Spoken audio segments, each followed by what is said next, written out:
kindly explain Kamma Prabeda. Kamma Prabeda. Actually, you have to refer to a book, the text, the small, the Sunday school people, they have text. Kamma Prabeda means there are many times the karma becomes severe because of the intention. It may be good intention, it may be bad intention. So depending on the intention, the karma becomes severe. For instance, killing a woman and killing the mother, according to the law, is only punished by hanging.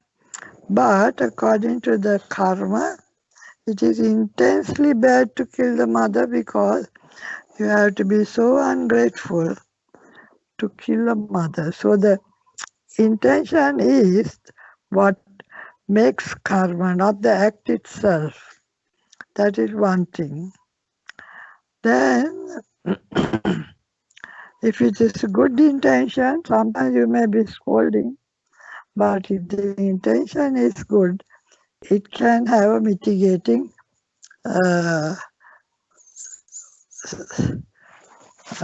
vipaka or result. So, then the results also don't appear immediately. That is the trouble. Good karma doesn't give effect immediately. Just like it takes time for the seed, when it is planted, when the intention is severe, it can be bad karma or good karma. It all depends on the intention. So, sometimes I was saying, to kill a woman and kill a mother in the face of the law gives the same punishment, but according to the karma, it is a severe action, karma, because there is a mind component that you have to be so ungrateful to kill a mother. So therefore you make very bad karma. So just like that, good karma also gives you very good results if the intention is right. So sometimes you might even blame people, but if the intention is right, then there is a point that it is a good karma. And vipaka, result also, they don't come immediately. They come due to causes and conditions. Karma pratya vipaka. Pratya is condition. Just like when you plant a seed, if the conditions are there like moisture, heat, oxygen, air, and water, and the soil, then only the plant will give effect and bring out, the seed will bring out a plant. But if there are no condition, the seed will never bring effect. Just like that, the karma is like the seed. So it immediately doesn't bear fruit. It takes time. So people don't understand, they don't associate karma with result. But the karma takes toll when the conditions are there. So the conditions must be far out or immediate. One never knows. The condition is there, the karma takes place, the vipaka comes immediately. So there are many, many other ways of describing the karma at death. Is the last thought, that is the karma. And the first thought in the new environment is the vipaka.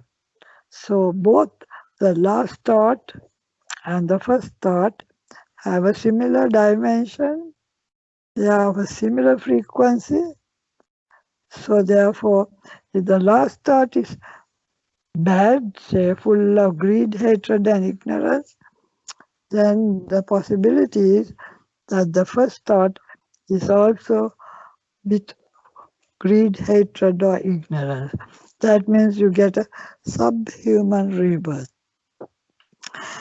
But if the last thought is with non-greed, non-hate and wisdom, then the subsequent thought, that is the Patisandhi Vijnana, has also the same dimension, and you get a superhuman or high good rebirth, because that also will be having either non-greed, non-hate or wisdom.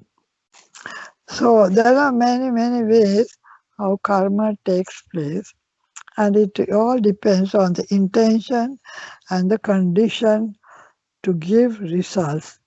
It doesn't give immediate results. That is why people say so many people are doing bad things, but they are doing well in the world. But it takes time and the condition. When the condition comes, they'll go right down, and that is the time that they will suffer for bad karma. Same with good karma also. There are so many good people who are suffering. That's because still the condition is not there. When the condition arises, then they will get all the good results. Okay? Sadhu, sadhu. Thank you, Bhikkhuni. Mm. I will move on to the next question. Yes, please. Can you please give us some tips to practice Yoniso Manasikara? Yoniso Manasikara. What does yoni mean? Yoni is the birthplace. Generally, the mother's yoni is the birthplace. So, yoni is the birthplace. Manasikara is remembering. Matakkaranu. So, Yoniso Manasikara means remembering the birthplace. I'll give an example which I normally give. Supposing somebody scolds you or blames you or hurts you or whatever, that he does only once and he goes away, he has forgotten the incident. But how many times do you remember it?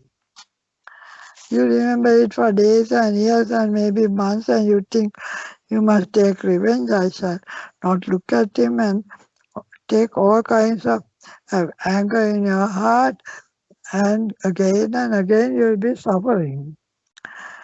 Now that's the time for Yoniso Manasikara. You have to go to a quiet place and then sit down and contemplate. How did I get this miserable feeling?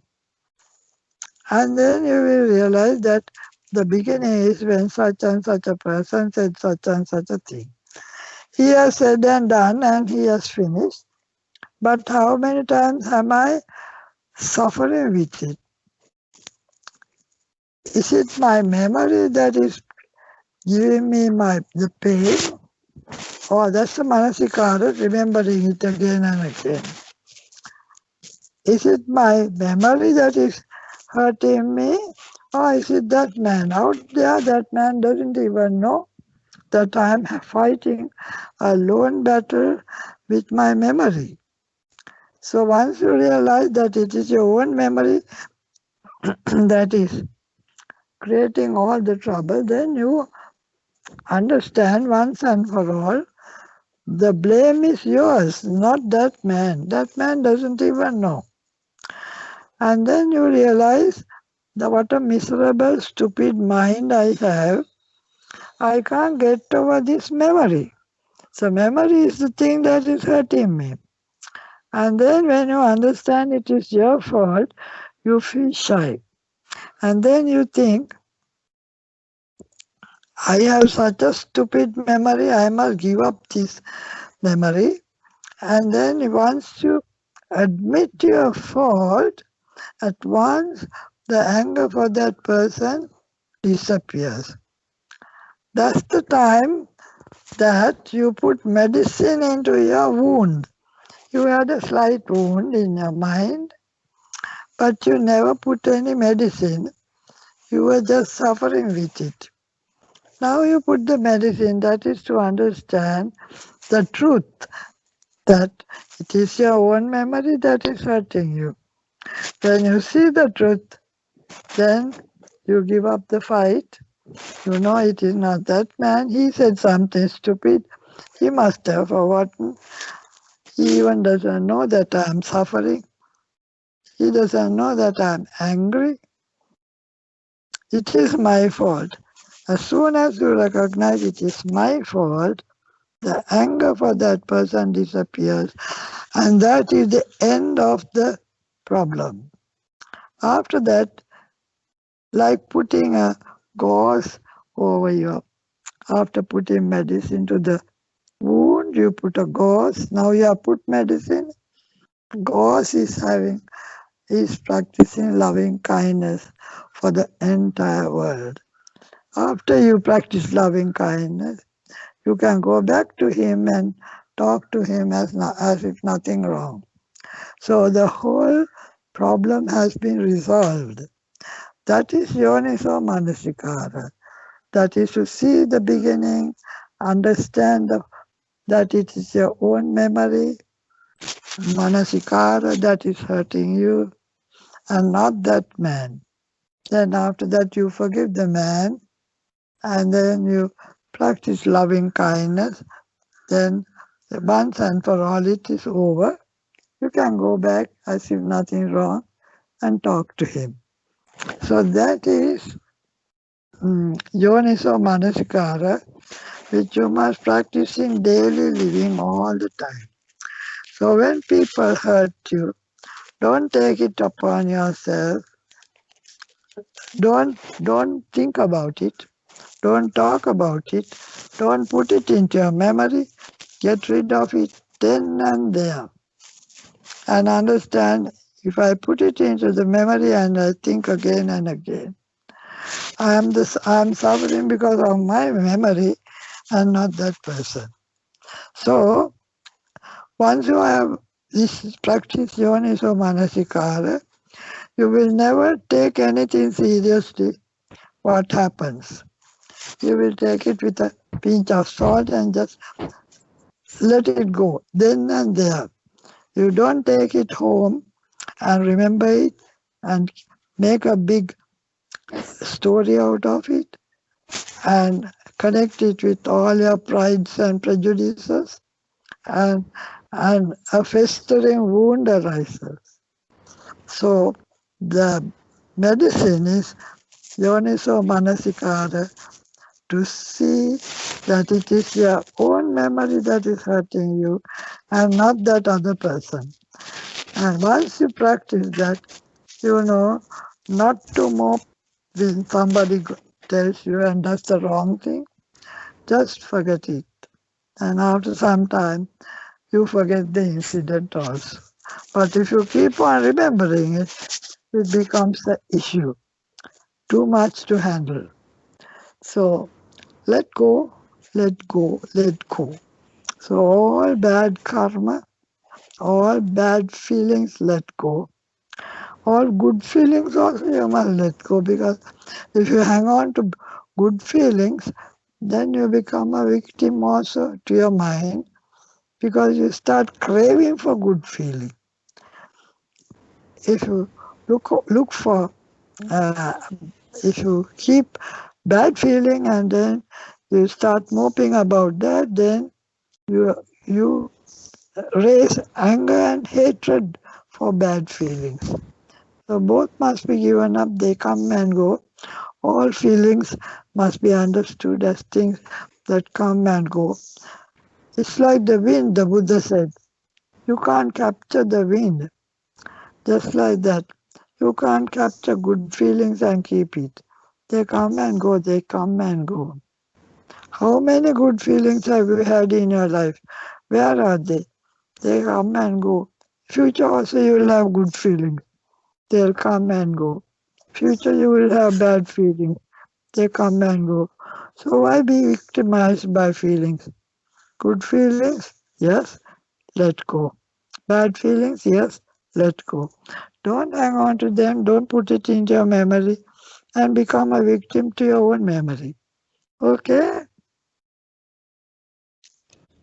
What are lobha moolika kusal and lobha moolika akusal? Lobha Molika Kusal.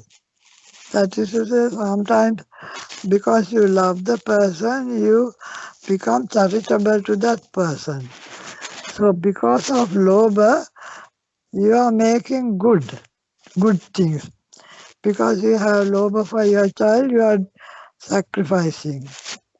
Because you have pride and conceit, you want to make a big dana.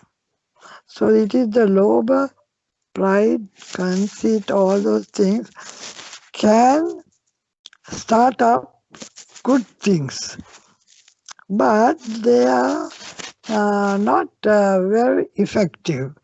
In the sense, the results are not perfect. Results, intention, they are maybe your pride and your ego.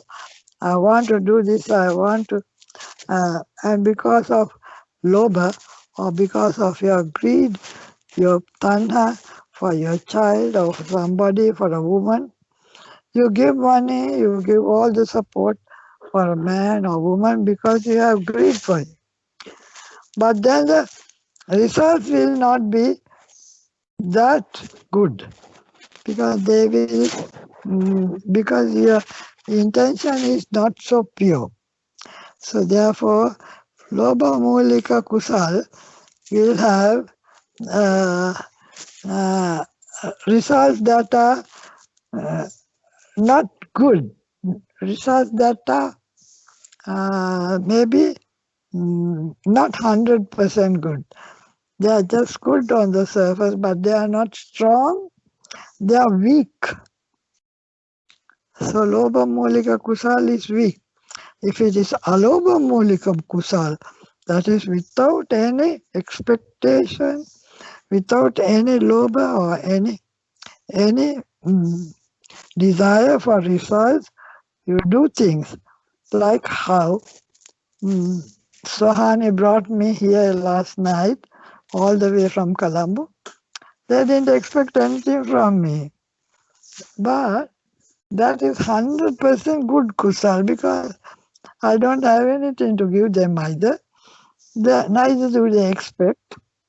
So that is, the intention is perfectly metta, loving kindness, without any expectation. Now that can give very strong results because the intention is pure. Okay?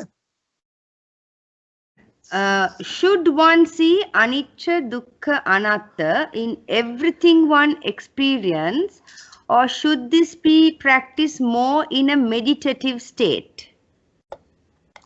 Well, whatever time you can see it, you can understand. If you see anicca, dukkha, anatta, it is like having the brakes. So you can't have brakes all the time. No? When it goes over the limit only, you must put your brakes on. So when you think that you are going over the limit, you are going uh, into unknown territory, or you are just making a fool of yourself, or you are deceiving somebody, or something like that, which is not ethically right, then you must put your brakes. That is anicca, dukkha, anatta, useless. Give it up. Otherwise, you can't be living on brakes all the time. You have to go. So you have to be positive all the time. But when it goes beyond the boundary, that's the time to put anicca, dukkha, anatta and forget it. So I think it can be practiced at all times and practice as and when your life becomes,